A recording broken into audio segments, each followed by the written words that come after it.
오늘은 11절부터 보겠습니다. 11절. 요거를 한번 읽어볼게요. 시작. 오늘 우리에게 임박한 그 떡을 주시옵고. 아멘. 주기도문은 현재형 명령형이에요. 현재형 명령형. 현재형은 언제까지예요? 주님이 오실 때까지. 중단하라고 할 때까지 예수님 네. 계속. 이것은 중단하라고 할 때까지예요. 중단하라고.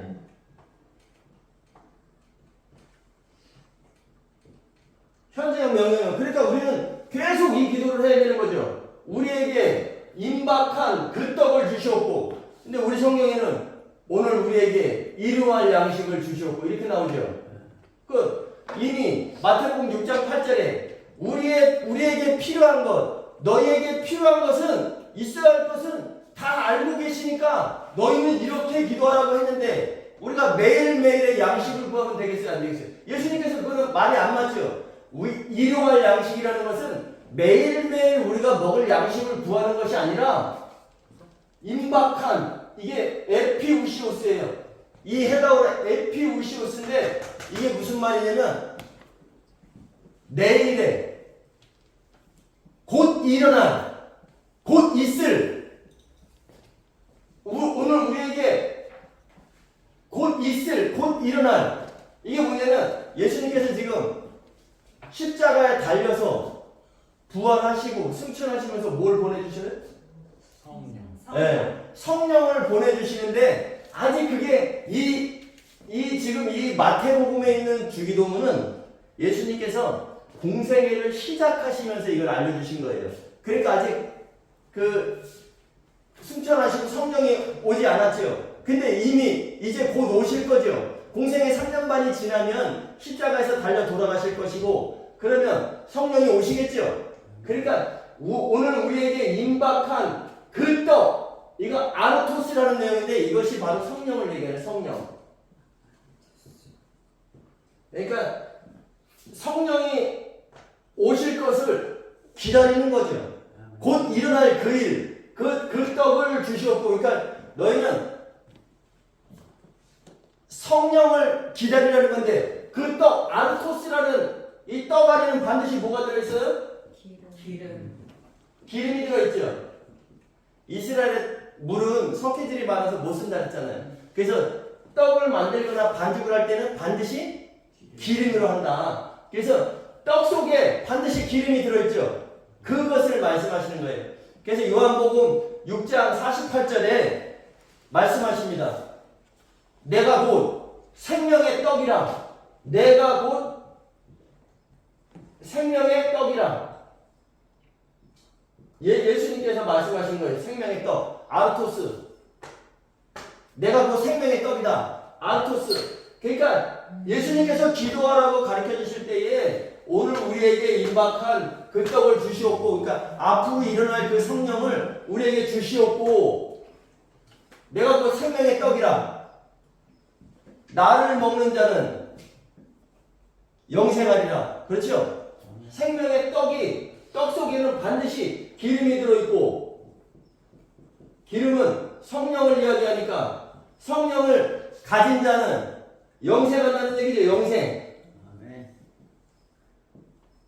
영생. 아이오니오스. 한시대 삶. 주님이 오셨을 때 1000년 동안의 삶을 이야기하는 거예요.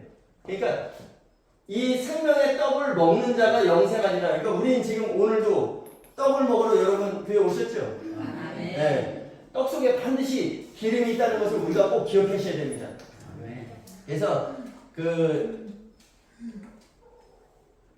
성령은 바로 예수님께서 말씀하셨어요. 마태복음 12장 28절에 내가 하나님의 영을 힘입어. 그 하나님의 영이 바로 성령인 거예요. 내가 하나님의 영을 힘입어 귀신을 쫓아내는 것이면 그 하나님의 나라가 이미 너희에게 임하였느니라. 예수님께서 공생애를 시작하시면서 귀신을 쫓아내시죠. 성령을 힘입었죠. 그럼 그때부터 천국은 이미 하나님의 나라, 천국은 이미 임했다는 거예요. 이거 누구한테 얘기한 거냐면 바리새인들한테 이야기하신 거예요. 바리새인들이 물어봤거든. 근데 천국은 이미 너에게 임했느냐. 그러니까 예수님께서 성령을 힘입어서 귀신을 쫓아내는 것이면 이미 천국 하나님의 나라가 너희에게 임하였다 그랬어요. 그러니까 예수님께 성령이 임한 순간부터는 천국이 임한 거예요. 그러면 하나님의 나라가 임한 다음부터는 나라가 임했으면 그 다음부터는 뭐가 해야 돼요? 통치하죠. 통치. 하나님의 나라가 이미 임한 다음부터는 하나님의 통치가 이루어지는 거예요. 하나님의 통치는 어린 양의 신부를 만드는 것이잖아요. 아멘? 그래서 우리가 이 하나님의 통치, 하나님께서 원하시는 그 뜻에 들어가려면 요한복음 6장 51절 나는 하늘에서 내려온 산떡이다. 하늘에서 내려온 산떡 아르토스다. 나를 먹는 자는 누구나 이 떡을 먹으면 영생하리라. 영생에 대한 의미는 여러분들 바로 알고 계시죠? 영생, 한 시대의 삶, 주님을 만났을 때 주님과 함께하는. 그래서 여러분들이 지금 떡을 누구나 이 떡을 먹는 자는 영생하리라. 예수님께서 떡으로 말씀하셨지만 떡 속에는 반드시 기름이 있다. 그 기름 이꼬는 성령이다. 그러니까 성령을 가지고 있는 자만이 영생한다는 그런 말씀이에요. 모든 것이 다 주님 초림의 목적과 초림의 목적은 이미 이루셨지만 예수님께서 하신 한마디 한마디 한 말씀 한 말씀이 다 다시 올 때에 그때 초점이 맞춰져 있다는 거예요. 너희들이 지금 무엇을 해야 하는지, 아버지가 지금 무엇을 위해서 통치하시는지, 너희에게는 이렇게 기도하라 하신 내용도 아버지의 통치를 위해서 기도하라는 내용이거든. 통치 속에 너희가 통치의 주인공이 돼야 된다. 앞 PM이 그랬잖아요. 그죠? 앞 PM이 떼어내서 발로 찬다. 우리가 차를 타려고 하는데 차를 타라고 막 올라가는데 밖에서 발을 뽕 쳐서 밀어내버려. 그게 떼어내는 거예요. 추방당하는 거잖아요. 그래서 어떤 사람은 영접되고 8알 안 받고 예수님 곁에 서고 어떤 사람은 앞 PM이 발로 뻥 쳐서 떼어내는데 우리가 주님이 오셨을 때 일곱째 나팔에 주님이 오시죠. 일곱째 나팔에 주님이 오시면은 딱 갈라지잖아요. 여기서. 그래서 땅이 갈라진다. 그것이 뭐예요? 땅은 뭐라 그랬어요? 교회죠. 교회가 갈라지는 거예요. 불이 섞인 유리바다 밑에로 들어가는 사람, 지옥으로 들어가는 사람, 불이 섞인 유리바다로 들어가는 사람과 혼인 만찬에 들어가는 사람으로 갈라지잖아요. 그러면 영접되고 추방된다. 영접되는 자는 여기로 들어가겠죠. 영접. 그 다음에 추방되는 사람은 지옥으로 들어가는 거예요. 이것이 얼마나 무서운 일인지. 그래서 너희는 만군의 여호와 그를 두려워하고 무서워할 자로 삼으라. 이사야서에서 말씀하시잖아요. 이미 구약에서부터 만군의 여호와 반드시 되게 하실 분 그를 두려워하고 무서워하라. 여호와 여기서 심판하실 그를 두려워하고 무서워하라. 모든 신앙인의 기본이 바로 이 주기도문이고 그 다음에 주기도문의 내용 속에서 이런 내용이 다 내포되어 있다는 거죠. 근데 이것을 모르고 마치 연구하듯이 하늘에 계신 우리 아버지 이름은 오늘 우리에게 일용할 양식을 주셨고 아니 여러분 먹을 게 없습니까? 우리가 예수님께서는 지금 너희의 필요를 다 아버지께서 아셨느니라 완료 더 이상 구하지 말아라고 했는데 오늘날 우리에게 일용할 양식을 주시고 이것은 맞지 않는다는 거죠. 하나님께서 기뻐하지 않으시는 기도라는 겁니다. 그렇기 때문에 우리는 이 날에 초점을 맞춰서 살아가는데 이 날에 꼭 필요한 것이 떡 속에 들어있는 기름. 그래서 우리는 내 살을 먹는 자는 영생하리라. 바로 예수님의 그 살, 기름, 그것을 먹는 자는 예수님과 함께 한다는 그 내용입니다. 아멘? 그래서 12절 시작. 우리가 우리에게 빚지는 자들을 사하는 것 같이 우리 빚들을 사하여 주시옵고. 우리 성경에는 뭐예요? 우리가 우리에게 죄 지은 자를 용서해 준 것 같이 사해 준 것 같이 그렇게 나오죠. 누가복음 11장에도 똑같은 주기도문이 나와요. 그런데 이 마태복음에 나와 있는 이 주기도문은 예수님께서 공생애를 시작하시면서 너희는 이렇게 기도하라고 했는데 시간이 3년 만이 지나고 예수님의 제자들이 예수님을 찾아옵니다. 세례 요한의 제자들은 기도하는 방식이 있더이다. 예수님, 우리에게도 기도하는 방식을 알려주세요. 라고 했을 때 누가복음에 나와 있는 그 기도는 공생의 마지막에, 공생의 말에 제자들의 요청에 의해서 기도를 알려주신 거예요. 그런데 대상과 내용은 같지만 시기적으로 다르다는 것. 마태복음에 있는 주기도문은 공생애를 시작하시면서 하신 거라면 누가복음에 있는 주기도문은 공생의 말에 십자가 지시기 전에 제자들에게 가르쳐 주신 기도예요. 근데 누가복음에는 뭐라고 나와 있냐면 이 대목이 우리가 우리에게 빚진 사람을 용서하오니 우리가 우리에게 빚진 사람을 용서하오니 우리가 우리에게 빚들 지은 자들을 사해 준 것 같이 우리의 빚들을 사해 주시옵고 마태복음에 이렇게 나오죠. 근데 마태복음 18장에 보면은 용서할 줄 모르는 종의 비유라고 나와요. 마태복음 18장에. 근데 거기에 보면은 1만 달란트 빚진 자가 나옵니다. 여러분 그 내용을 알고 계시죠? 1만 달란트 빚진 자가 그 빚을 탕감받았어요. 그런데 지가 1만 달란트를 빚졌는데 그것을 탕감받고 나가다가 자기에게 100데나리온 빚진 자를 만납니다. 그러니까 똑같이 얘기하죠. 너 이거 갚어. 그러니까 그가 지금 없으니까 갚겠다 이랬더니 그 사람은 탕감해줘요? 안 해줘요? 탕감 안 해주고 그걸 바로 옥졸들에 넘겨서 감옥에 가두는 일이 생깁니다. 그 뭐냐면 아버지께 우리는 1만 달란트라는 것은요 우리가 상상도 못하는 거예요. 우리가 평생 벌어도 모을 수 없는 그런 돈을 얘기하는 건데 그 가치를 이야기하는 건데 우리는 이것을 탕감받은 자들이에요. 그러니까 우리가 우리에게 빚진 사람을 용서하오니 우리가 형제들의 우리가 1만 달란트를 빚진 것을 탕감받았죠. 그것을 탕감받은 마음을 가지고 있다면 형제가 우리에게 작은 빚을 졌어도 우리가 용서해야 되죠. 덮어줘야 되죠. 그래서 우리가 형제의 죄를 덮어주는 것만큼 우리의 죄를 사해주시기 원합니다. 이런 기도를 계속하다 보면은 형제의 죄를 덮어줄 수밖에 없는 거예요. 우리가 형제의 죄를 예수님께서 아버지 하나님께서 우리의 1만 달란트를 탕감해 주셨으니 그 감사한 마음을 가지고 나에게 빚진 자가 있다면 그것을 탕감해 주는 마음으로 그렇게 하길 원합니다. 계속 기도를 하다 보면 그렇게 되겠죠. 그래서 용서라는 것은 하나됨을 얘기하는 거예요. 그래서 예수님께서는 우리에게 새 계명을 주셨어요. 요한복음 13장 34절에 새 계명을 너에게 주노니 너희는 서로 사랑하라.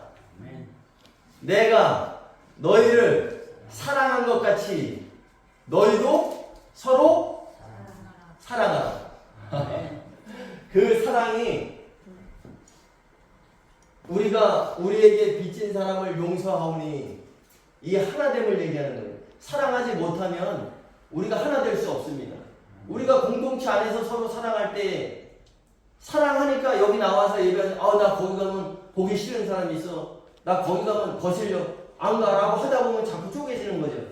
바로 우리가 우리에게 빚진 사람을 우리가 용서하오니 우리의 빚들도 용서해 주시옵소서라고 말씀하는 거예요. 근데 여러분들 성경 집에 가서 잘 찾아보세요. 우리가 우리에게 죄 지은 자들을 사해 준 것 같이 거기 1번이라고 써 있어요. 그 밑에 주석에 그 관주 풀이 다루는 걸 보면 거기 빚 지은 자들이라고 나옵니다. 그러니까 여러 가지 뜻이 있는데 우리는 죄로 번역을 한 거지만 우리가 우리에게 빚 지은 자들을 사해 준 것 같이 우리 빚들을 사하여 주시옵고 형제 사랑하려면요 방해되는 요인이 꼭 있어요. 그래서 우리가 이런 기도를 계속 하다 보면 형제의 죄를 덮어주는 거고 형제의 빚을 탕감해 주는 것인데 이렇게 계속 하라고 하신 이유가 뭐겠어요? 분명히 방해하는 요인이 있죠. 그렇기 때문에 하나됨을 꼭 방해하는 세력이 분명히 있어요. 창세기 3장 14절에 여호와 하나님이 뱀에게 이르시되 내가 이렇게 하였으니 너는 더욱 저주를 받아 배로 다니고 내가 살아있는 동안 티끌을 먹을지니라. 한시적으로 여호와께서 뱀에게 허락하신 겁니다. 이 세력이 여러분들 우리가 가장 많이 하는 착각이 뭔지 아세요? 하나님을 믿으니까 모든 것이 잘 되겠지. 하나님을 믿으면 모든 것이 잘 되겠지. 오늘 교회 가서 예배했으니까, 오늘 교회 가서 헌금했으니까 모든 것이 잘 되겠지. 이것은 여러분들의 착각이에요. 여러분들이 나와서 예배하고 하나님을 경외하는 그런 일을 계속 할 때마다 여러분들에게 더 큰 방해가 찾아온다는 사실 여러분들이 기억해야 돼요. 아멘. 아멘? 아멘. 우리가 하나님께서 여호와 하나님이 이르시되 여호와 하나님이 뱀에게 이르시되 내가 이렇게 했으니 내가 더욱 저주를 받아 내가 배로 다니고 내가 활동할 수 있는 기간 살아있는 기간 동안에 흙의 티끌을 먹을지니라. 합법적으로 뱀에게 사명을 부여해 주셨는데 뱀은 오늘도 그 일을 하고 있겠지요.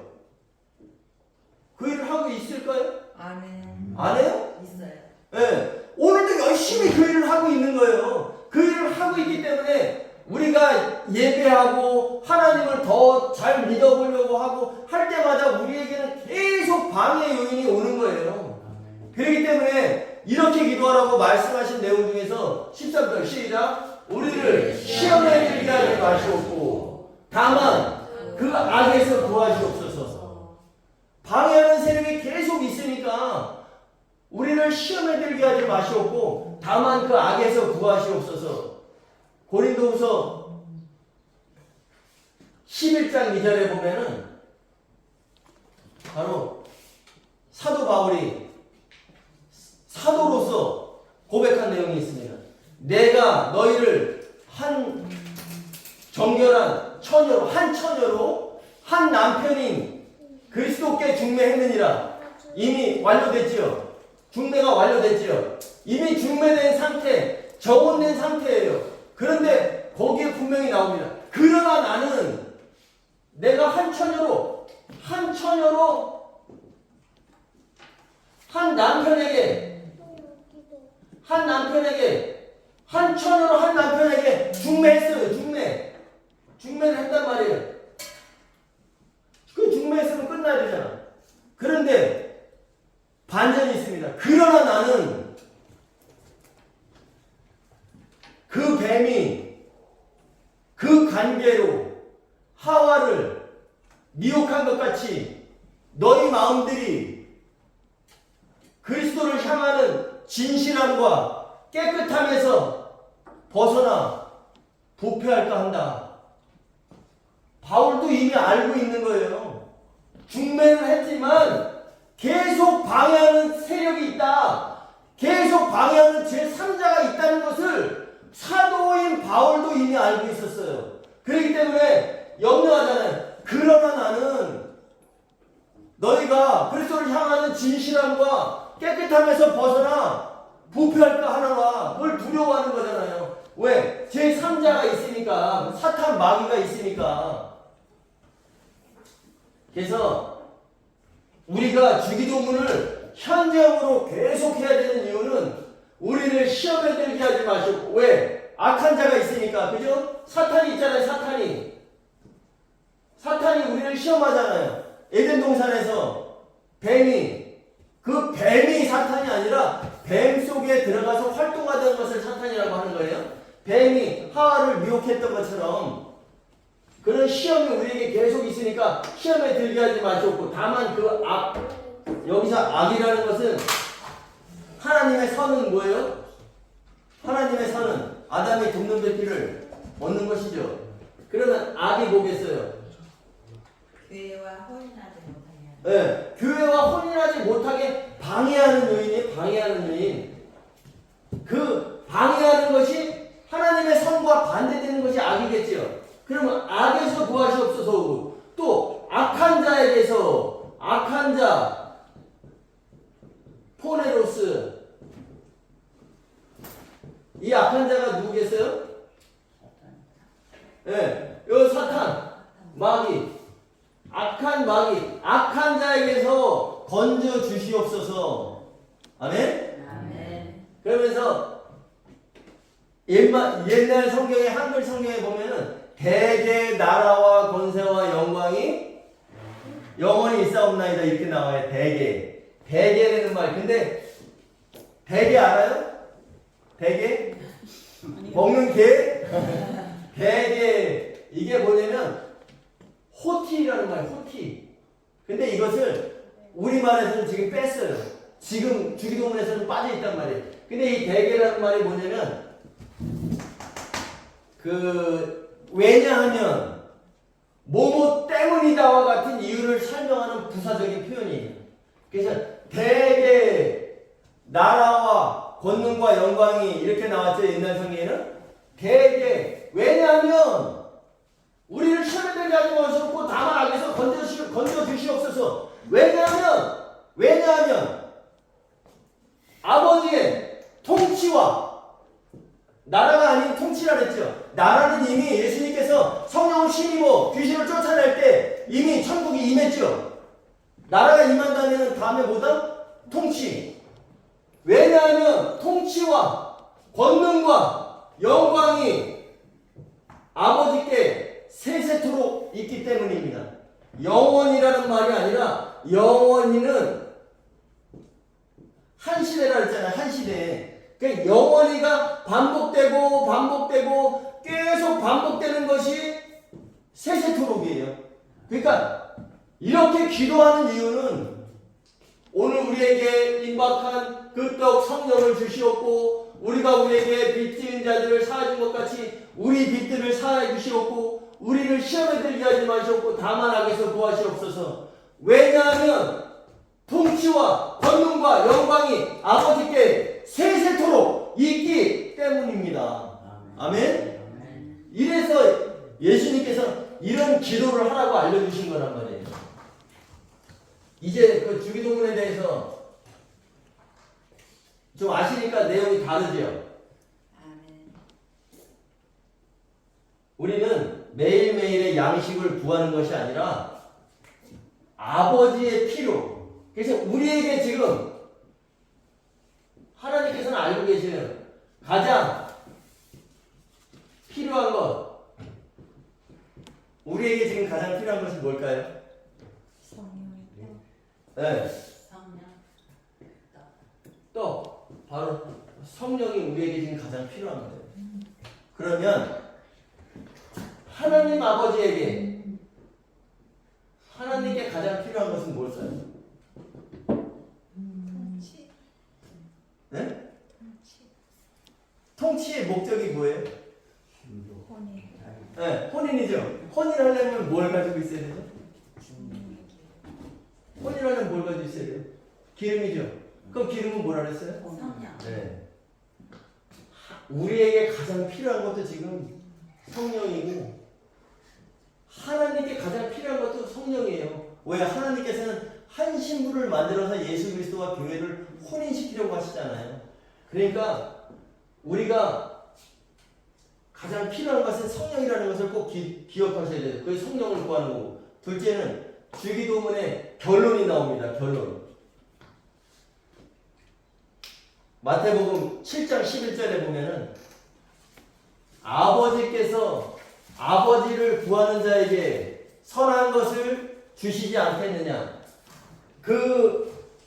이 말씀하시기 전에는 뭐냐면 아들이 생선을 달라는데 뱀을 줄 자가 누구냐. 하물며 하늘에 계신 너희 아버지께서 하늘들에 계신 너희 아버지죠. 하늘들에 계신 너희 아버지께서 너희에게 선한 것을 주시지 않겠느냐. 선한 것.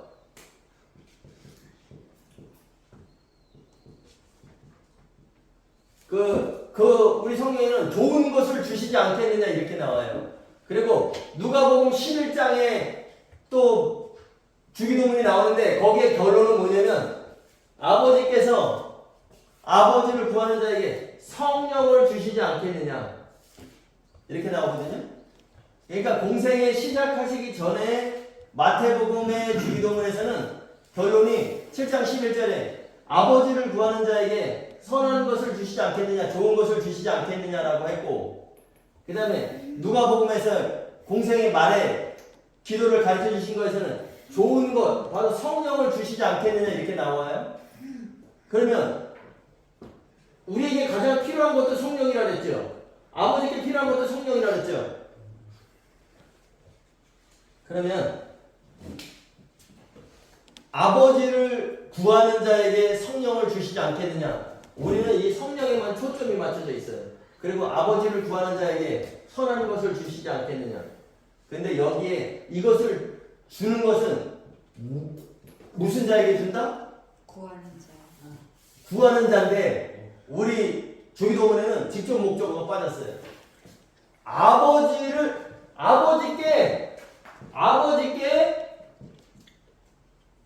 구하는 자마다 이렇게 나오죠.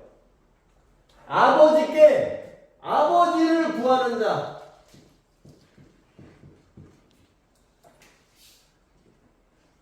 선한 것과 성령을 받는 자가 누구냐면 아버지께 구하는 자가 아니라 아버지를 구하는 자에게 이게 직접 목적어입니다. 주기도문의 목적이 뭐냐면 아버지를 구하는 거예요. 아버지의 그 이름을 구하는 거예요. 아시겠어요? 오늘 우리에게 일용할 양식을 주셨고 우리가 우리에게 죄 지은 자들을 사하신 것 같이 이게 아니라 오늘 우리에게 임박한 이때는 성령이 오시기 전이니까 임박하죠. 이제 곧 올 거야. 지금은 아니지만 곧 올 거야. 내가 죽고 부활해서 가면. 그렇지만 이때는 그 곧 올 성령을 구하는 것이라면 지금 우리는 어때요? 우리 입장에서는 이미 성령은 오셨죠. 다시 오실 신랑을 구하는데 신랑이 오심을 준비해야 되는데 그 준비하는 그 주가 뭐냐는 거지. 성령이잖아요. 똑같은 겁니다. 이때 이것을 우리가 지금 구하는 이유가 오늘 우리에게 성령을 주시옵고라는 것은 오늘날에도 마찬가지라는 이야기예요. 여러분. 그래서 우리가 주기도문을 구하는 목적, 그 아버지의 통치가 이루어지기를 원하는 마음으로 뭘 구한다?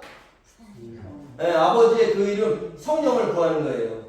그래서 주기도문은 현재형 명령형으로 말씀하셨어요. 현재형 명령형은 중단을 할 때까지 계속해야 되는 겁니다.